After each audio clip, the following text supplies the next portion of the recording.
Hi Year 5, Mrs Brown here again with some more home science for you. Today we're in our sunny garden and we're going to do the exploding bags experiment. So for today's little experiment you will need a bag that you're going to explode. It's got to be one that seals up nice and tightly, so it could be one that you press together to seal, or I'm going to use a Ziploc bag because I know that it keeps everything in nice and tight so it doesn't leak. You'll also need some vinegar. Any kind of vinegar. You'll also need some bicarbonate of soda or baking powder, works really well. You'll need some warm water, which I've got here in my flask, and you'll need some kind of tissue paper, or I'm going to use toilet roll here. Right, let's get started.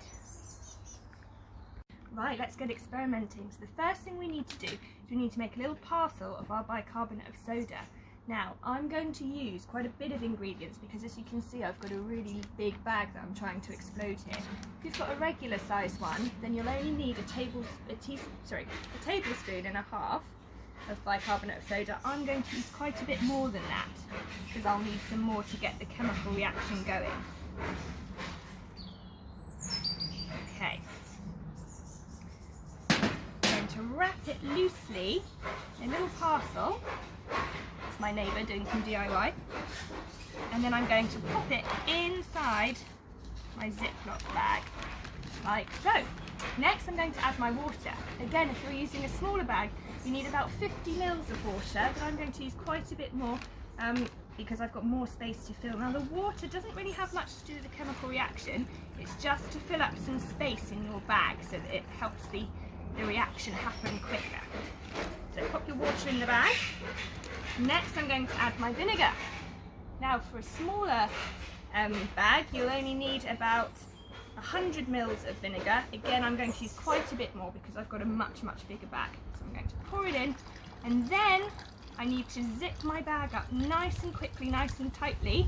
You'll be able to see it's fizzing away already, and then give it a shake and stand back.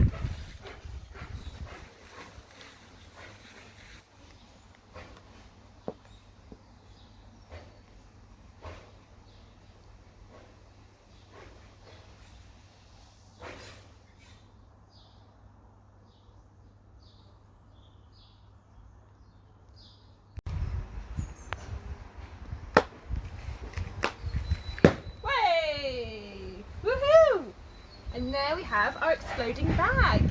So, what you need to think about is the science behind it. What's going on in there? What makes it pop?